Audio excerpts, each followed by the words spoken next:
Muy buenos días, muy buenas tardes o quizás muy buenas noches, estimado oyente, según sea la hora y el país donde se encuentre. Les habla nuevamente el pastor bautista Nikos Ricoy, director del programa Encuentros y pastor general del ministerio Tinajas, desde aquí, en Valencia, España, para todo el mundo hispanoamericano en diferentes partes del planeta. Saludamos como siempre a todos nuestros seguidores y les damos la bienvenida una vez más a nuestro nuevo programa semanal Encuentros.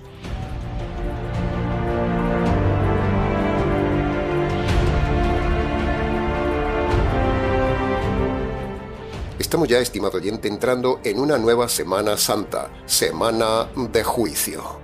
Durante varios años, desde que estamos en la red, hemos hablado varias veces del verdadero significado de Semana Santa, que no es otro que recordar cómo en esos días la justicia de Dios cae sobre el Hijo de Dios para librarlo a usted de la ira de Dios como centro de la salvación de Dios por medio del libre albedrío que le ha dado Dios.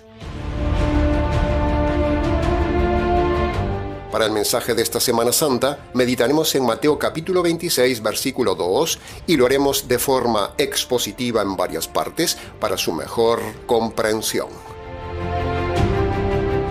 Dice el Señor Jesús en Mateo capítulo 26, versículo 2. Dentro de 2 días se celebra la Pascua, y el Hijo del Hombre será entregado para ser crucificado por los hombres.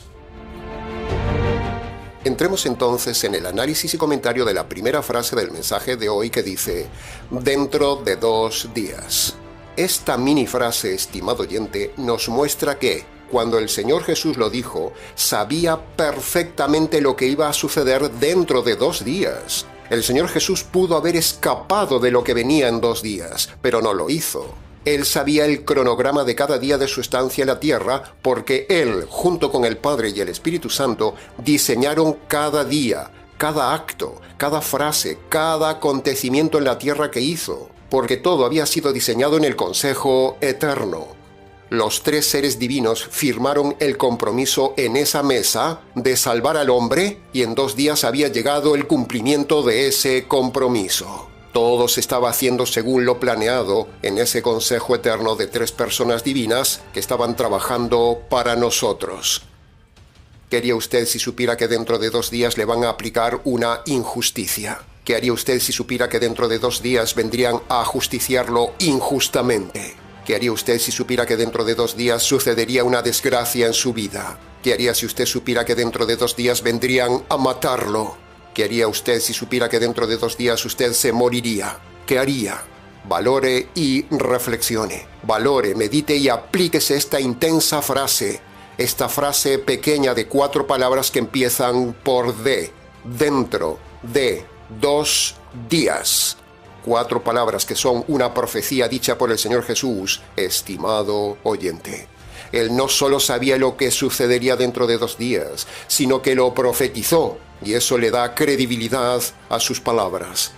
Una profecía que él no tenía control se cumplió, pero no solo eso, sino que él sabía también lo que sucedería 2 años atrás. Él sabía lo que sucedería cuando empezó su ministerio. Él sabía lo que sucedería aún siendo pequeño. Él sabía lo que sucedería antes de venir a la tierra. Él lo sabía todo, pero vino. El Señor Jesús sabía su misión, sabía su destino, sabía que dentro de 2 días se consumaría todo el plan eterno diseñado en el consejo eterno y fraguado desde Génesis hasta esos 2 angustiosos días antes del Calvario, donde su alma estuvo triste hasta la muerte. ¿Qué haría usted si supiera lo que sucedería dentro de 2 días, estimado oyente? ¿Está usted preparado para lo que pueda sucederle dentro de 2 días? El Señor estaba preparado para morir dentro de 2 días. ¿Está usted preparado para morir dentro de 2 días? ¿Sabe cómo prepararse para morir dentro de 2 días? Si a usted le diagnosticaran tan solo 2 días de vida, ¿qué haría en esos 2 días, estimado oyente? Sin embargo, el Señor Jesús no cambió su plan. No escapó a otro país, no evitó la muerte, no hizo nada, sino simplemente seguir el plan hasta el fin, porque en él había total seguridad ante la muerte. ¿Tiene usted, estimado oyente, total seguridad ante la muerte? ¿Está usted preparado para la muerte si le viniera en 2 días? Por cierto, estimado oyente, permítame avisarle que, si usted está amparado por la falsa seguridad de la Iglesia Católica, o por la falsa seguridad de la Iglesia Calvinista Reformada, o usted está con los presbiterianos, con los pentecostales, si usted está cobijado por la Iglesia Adventista, o por la Iglesia Unicitaria, o usted sigue un barbudo rabino, o usted está metido en un ambiente mesiánico, ¿sabe una cosa? Si usted está metido en alguno de esos lugares, a usted, dentro de 2 días, le espera la condenación eterna, porque esos grupos no le ayudan ante la muerte si la muerte le viniera en 2 días. Reflexione en esta frase, estimado oyente, reflexione. Dentro de 2 días. ¿Está usted preparado para lo que suceda el martes? Jesús estaba preparado para la muerte. Sabía que le venía el juicio, pero él estaba preparado. Le repito, ¿usted está preparado para la muerte? Porque con la muerte llega inmediatamente el juicio y la eternidad. Cuando usted muere, Dios examina su alma. Y si su alma está llena de pecados sin perdonar, al momento mismo de morir, Él lo destina primero a la cárcel de oscuridad en espera del día del juicio de Dios. Y luego lo lanzará a usted en cuerpo y alma al lago de fuego eterno. Por eso es necesario que usted esté preparado para morir, sea en 2 días o en 2 años. Porque como el mismo Jesús dijo, moriréis en vuestros pecados. Morir en pecado y con pecados implica la justicia, el juicio y la cárcel eterna. Despierte, estimado oyente, despierte, porque quizás le queden 2 días. El Señor Jesús sabía que en 2 días le llegaría el juicio de los hombres y el juicio de Dios. Pero él estaba tranquilo, porque no le debía nada a los hombres y no había hecho nada malo ante Dios. Se lo repito, el Señor Jesús estaba tranquilo porque no le debía nada a los hombres y no había hecho nada malo ante Dios. ¿Es así su caso, estimado oyente? ¿Le debe usted algo a alguien? Quizás no le deba algo a alguien, pero sí le debe algo a Dios.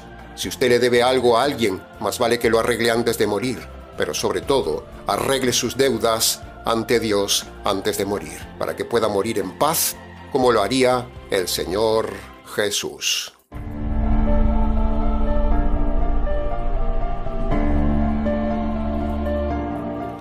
Entremos en el análisis y comentario de la segunda frase del mensaje de hoy que dice: se celebra la Pascua.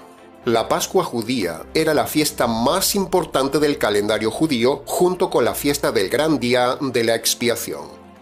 En ambas fiestas se mataba un cordero y la muerte de ese cordero, tanto en la fiesta de la Pascua como en la fiesta del gran día de la expiación, paradójicamente, la muerte de un cordero era para librar a las personas de la muerte. En los días de Jesús, lo que la gente no se estaba dando cuenta, ni siquiera los mismos discípulos, era que dentro de 2 días sería sacrificado el verdadero Cordero Pascual, coincidiendo con la fiesta de la Pascua antigua, donde Jesús, el hombre perfecto, el Cordero, era como ese Cordero inocente que sería sacrificado porque calculadamente había sido decidido así en el Consejo Eterno, que coincidiera justo el mismo día de la Pascua judía para recibir la justicia de Dios por los pecados del hombre, y a la vez, con esa muerte, abrogaría el sacrificio de la Pascua antigua mosaica. Y ahora nosotros tenemos un privilegio, podemos ver, comprender y admirarnos de todo esto que tenemos, una nueva Pascua y un nuevo Cordero Pascual eterno, cosa que los judíos, los rabinos y muchos más no entienden.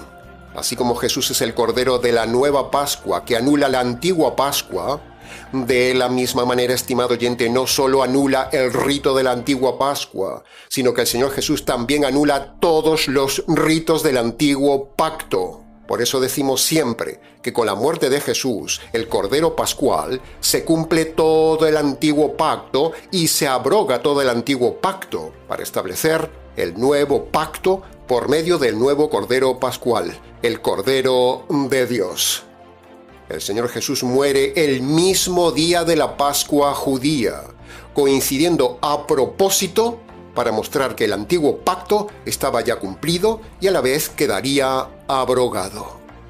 Metas esto en la cabeza, estimado pentecostal, estimado adventista, estimado católico romano, estimado mesiánico, estimado rabino que practicas ritos, costumbres y cosas del antiguo pacto mosaico que están ya caducadas.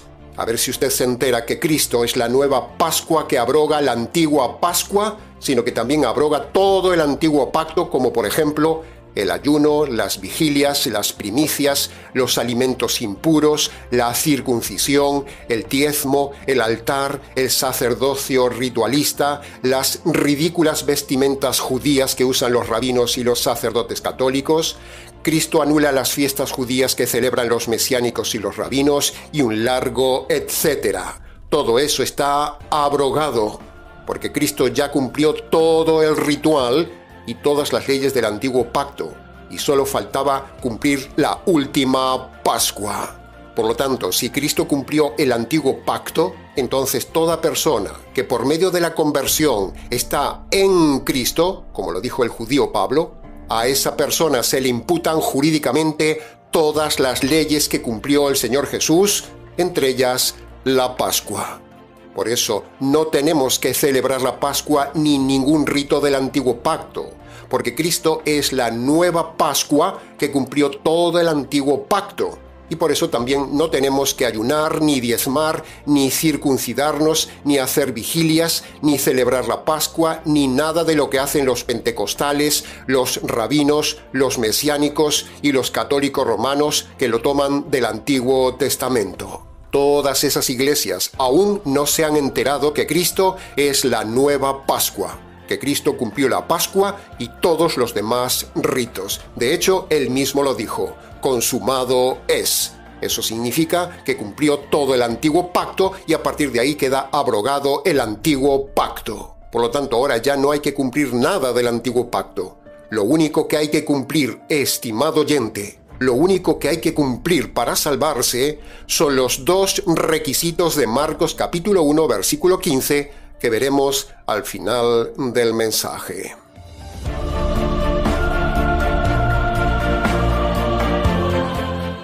Entremos ahora en el análisis y comentario de la tercera frase del mensaje de hoy que dice: el Hijo del Hombre será entregado a los hombres. Al Señor Jesús, en el Nuevo Testamento, se lo identifica de dos formas. Primero, como el Hijo de Dios, y segundo, como el Hijo del Hombre. La frase «el Hijo de Dios», que aparece varias veces en la Biblia, se refiere a su parte divina, se refiere a la parte interna, se refiere a su divinidad que estaba metida dentro de ese hombre, dentro de ese cuerpo, dentro del Hijo del Hombre, llamado humanamente Jesús. Jesús es la parte humana y corporal, y Cristo es la parte divina espiritual. Por lo tanto, Jesucristo es un ser, una persona con dos naturalezas, la naturaleza humana y la naturaleza divina en un mismo cuerpo. Cristo manejaba el cuerpo humano llamado Jesús. Cristo se metió dentro de ese cuerpo llamado Jesús. Jesús es el cuerpo de Cristo y Cristo es el Hijo de Dios metido en el Hijo del Hombre. El tema es complejo, pero para preguntas de este tema teológico, llamado la unión hipostática, o sea, la doble naturaleza de Jesucristo, si quiere, escríbanos. Aquí el texto quiere hacer énfasis en la parte humana. Aquí no se habla de la parte divina. En el Calvario hay dos escenarios. El escenario humano visible, que es el que se ve centrado en la persona del Hijo del Hombre, y luego está el otro escenario, el escenario que está detrás del Calvario. Un escenario invisible, tal como lo ilustramos en pantalla y muchas veces lo hemos dicho en el canal. Aquí en esta frase del Señor Jesús está profetizando que a pesar de haber vivido una vida intachable como hombre, donde todos los hombres han visto que fue el hombre perfecto en todas las etapas de su vida, y ayudó a todos los hombres amando al prójimo más que a sí mismo, a pesar de eso, los perversos hombres lo rechazaron. ¿Se da cuenta cómo es la naturaleza humana, estimado oyente? Esos hombres que habían sido enseñados por el Señor con una sabiduría única que ningún hombre les había enseñado. Esos hombres que habían sido sanados y alimentados por el Señor Jesús muchas veces. Esos hombres que habían visto el modelo de hombre con carácter perfecto. Ese hombre que nunca hizo nada malo a los hombres, sino que pasó 33 años haciendo el bien a los hombres. Ahora era entregado a las autoridades por esos hombres. ¿Se da cuenta la naturaleza que tenían todos esos hombres del tiempo de Jesús, incluidos los discípulos? Pues sabe una cosa, estimado oyente, nosotros, como hombres, hubiéramos hecho lo mismo que aquellos hombres. Así que usted y yo somos exactamente igual de perversos que aquellos hombres que entregaron al Señor Jesús injustamente, porque tenemos la misma naturaleza de ellos y hubiéramos hecho lo mismo que ellos. Hubiéramos sido igual de rastreros, de cobardes, de populacho, de desagradecidos, de llevados por la corriente, de interesados, de influenciables por los líderes, de traidores, de aprovechados y de despreciables, como aquellos hombres que lo entregaron a la justicia, siendo que no hizo nunca nada injusto. Lo que hicieron aquellos hombres, eso nos dice que nosotros hubiéramos hecho exactamente lo mismo. Lo hubiéramos entregado injustamente, a pesar de que pasó haciendo el bien a los hombres y no hizo nada malo ante los hombres. Usted y yo somos igual que aquella generación, somos igual que aquella gentuza del siglo I.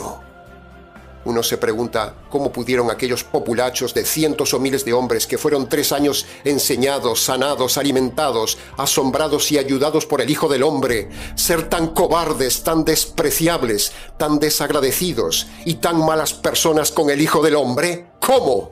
Bueno, Dios nos dice por medio de este pasaje increíble que todo hombre es igual, porque procede del mismo hombre perverso, Adán y Eva. Y ese comportamiento no solo fue en el siglo I, sino que Dios, por medio de esta frase, nos está enseñando que sería exactamente igual ahora con nosotros en el siglo XXI. Lo que cambia es la fecha, pero no la esencia de la naturaleza perversa de los hombres, que hubiéramos hecho lo mismo que aquellos hombres de aquel día.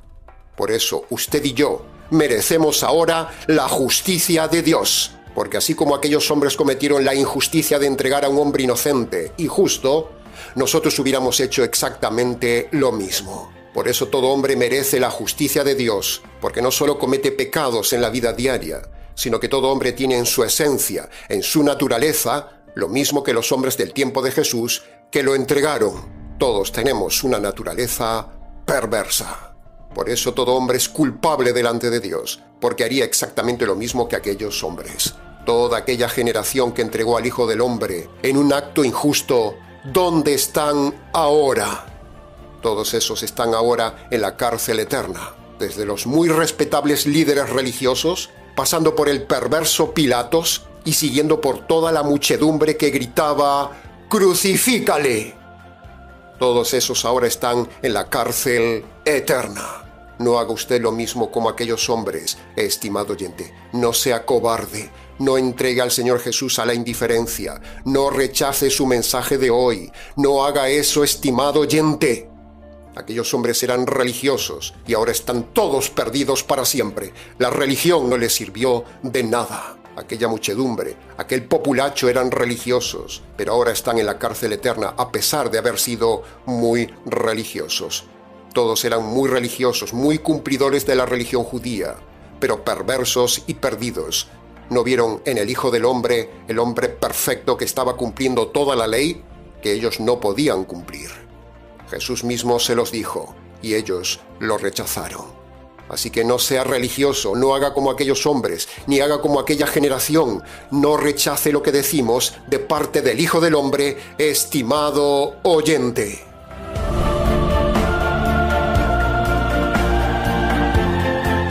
Escuche bien esta afirmación contundente que le vamos a dar ahora. El Hijo del Hombre fue entregado a la crucifixión por los hombres, pero también el Hijo de Dios fue entregado por Dios a la muerte, a la ira y a la justicia de Dios. Se lo repito, el Hijo del Hombre fue entregado a los hombres, pero también el Hijo de Dios fue entregado por Dios a la muerte, a la ira y a la justicia de Dios.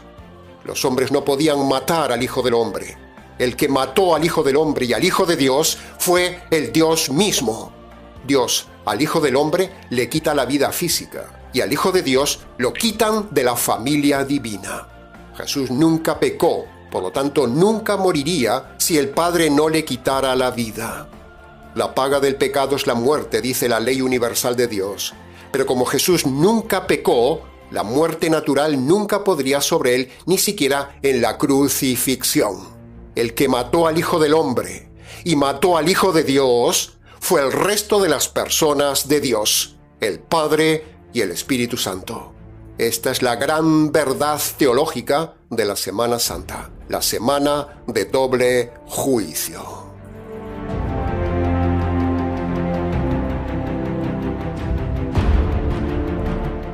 Y entremos ahora en la cuarta y última frase del día de hoy, que dice: será crucificado por los hombres. Y nosotros añadimos: y será matado por Dios. El Señor Jesús fue crucificado en su cuerpo por los hombres, pero fue matado en su alma por Dios. El Padre, en complicidad con el Espíritu Santo, el otro juez ejecutor, matan doblemente al Hijo. Primero, lo matan físicamente y segundo, lo matan de la unidad familiar divina. A Jesús no lo podían matar los hombres, estimado oyente. Lo podían crucificar, pero no podían matarlo aunque le clavaran 100 lanzas en el cuerpo, porque nunca había pecado, como hemos dicho antes. Si el Padre no le hubiera quitado la vida humana, Jesús nunca hubiera muerto físicamente en la cruz, porque Jesús, el Hijo del Hombre, nunca pecó. Por lo tanto, aquella ley de que la paga del pecado es la muerte y la ley de la entropía en él no tienen efecto, porque él es un hombre perfecto. Así que Dios el Padre es el que lo mata doblemente. Primero le quita la vida física y segundo lo mata de la unidad divina. Matar es separar, morir es separar, la muerte es separación. Por lo tanto, el Señor Jesús muere de dos formas. Primero la muerte física y segundo la otra muerte, la fuerte, la separación, el desgarro de la familia divina. El Señor fue cortado, fue circuncidado, fue maldecido, fue apartado, fue matado de la unidad familiar divina. Lo repetiremos hasta el cansancio porque nadie enseña esta verdad ni en Semana Santa ni nunca. No lo enseñan ni en su iglesia ni en ninguna iglesia del día de hoy. Dios, o sea el Padre y el Espíritu Santo, ambos decidieron matar, rasgar, desgarrar, apartar y cortar la relación eterna que tenían en familia con el Hijo. Ese corte fue un infierno para el Hijo. Así será con todo hombre. Primero matado físicamente por Dios y segundo matado de la presencia de Dios, o sea, muerto eternamente si no se convierte por medio del Evangelio.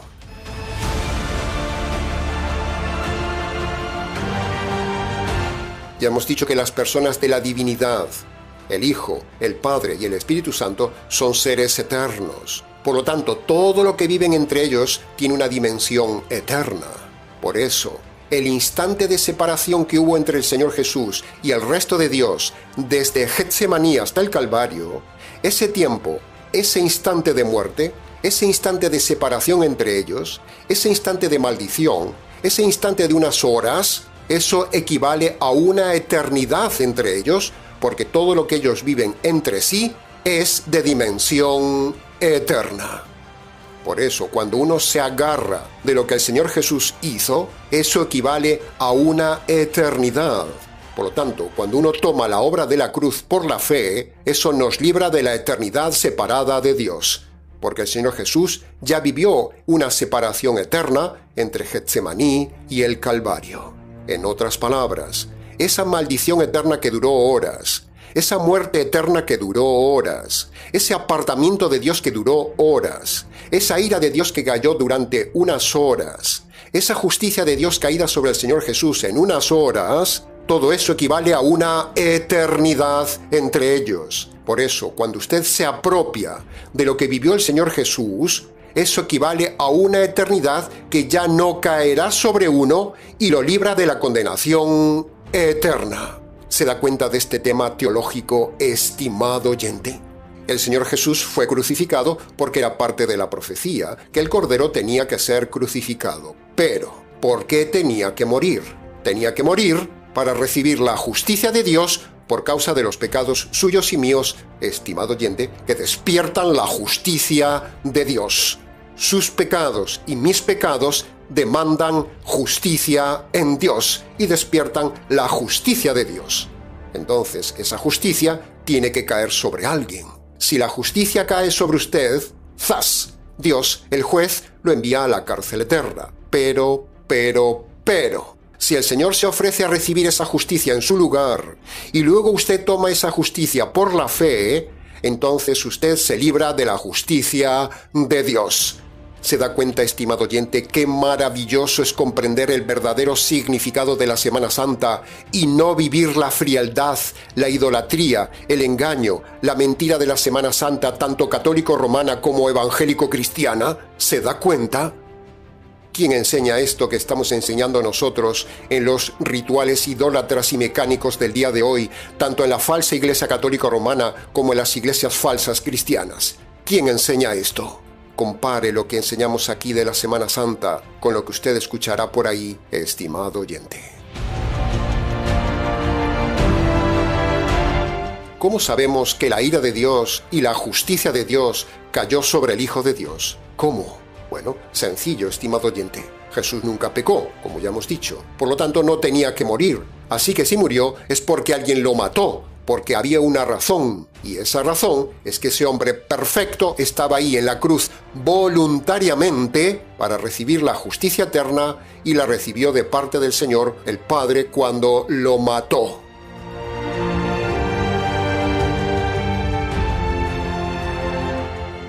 Cuando usted se apropia de la ira de Dios que cayó sobre el Señor Jesús, cuando usted se apropia de la justicia que cayó sobre el Señor Jesús, cuando usted se apropia de la muerte que cayó sobre el Señor Jesús, cuando usted se apropia de la maldición que cayó sobre el Señor Jesús a manos de Dios, entonces esa ira eterna, esa justicia eterna, esa maldición eterna, esa muerte eterna, ese castigo eterno, esa separación eterna, no caerá nunca sobre usted. ¿No le parece una noticia trágica, pero a la vez maravillosa? Trágica para ellos, los tres seres divinos que fueron desgarrados por usted y por mí, y maravillosa noticia porque esa es la única y verdadera salvación que nos libra a usted y a mí de lo que viviríamos eternamente en el infierno eterno.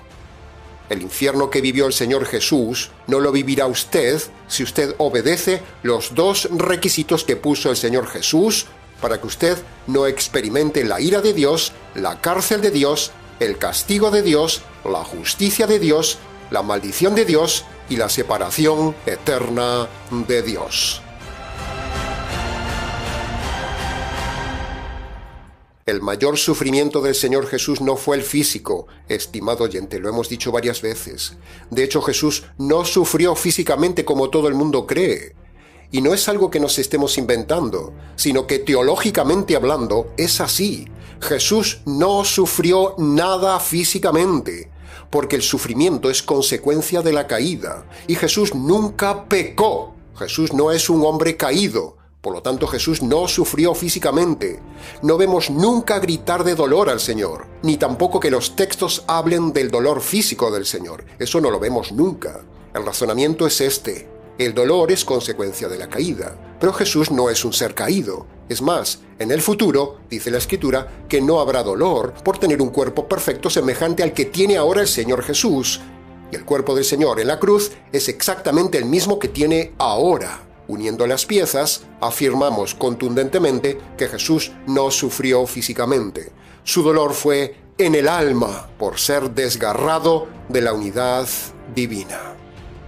Entonces nos preguntan, pero pastor, si Jesús también fue humano, ¿los azotes que recibió, aunque él no se quejó, le dolieron? Pues no, estimado oyente, no solo no se quejó, sino que, por la razón teológica que acabamos de dar, de que el dolor es causa de la caída y que Jesús tenía un cuerpo perfecto, por ambas cosas Jesús no pudo haber sufrido en lo físico.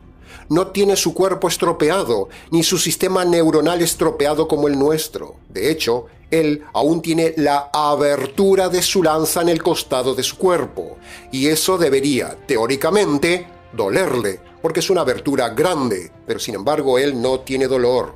El dolor es de este mundo, y Él no es de este mundo. Su dolor es y fue en el alma. Él mismo lo dijo. Mi alma sufre hasta la muerte.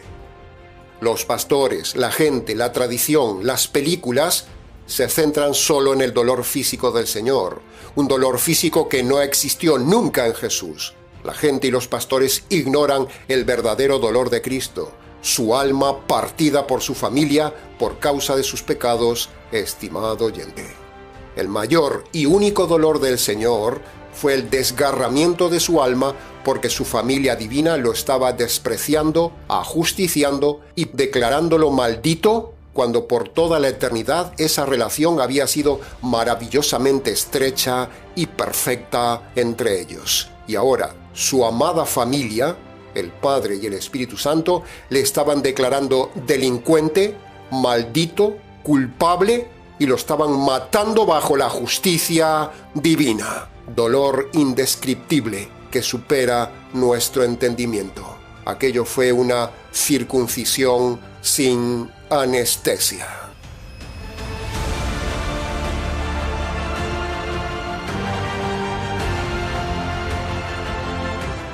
Ahora, antes de terminar el mensaje, no podemos dejar de recordar a la audiencia dos datos importantísimos que de forma tradicional corren como un gran error en el mundo cristiano. La culpa de este error, que se repite cada año en la Semana Santa, la tiene la falsa Iglesia Católica Romana, y la otra parte de culpa la tiene la ignorante Iglesia Evangélico-Cristiana, y es que ni Jesús murió en viernes, ni Jesús resucitó en domingo, sino que, como ya hemos dicho varias Semanas Santas en el canal, Jesús murió a las 3 de la tarde del miércoles de Semana Santa y resucitó pasadas las 6 de la tarde del día sábado. Es matemáticamente imposible que Jesús haya muerto en viernes, como dice la falsa cristiandad, y que haya resucitado el domingo. No hay 3 días y 3 noches entre el viernes y la mañana del domingo. Todo es una gran mentira.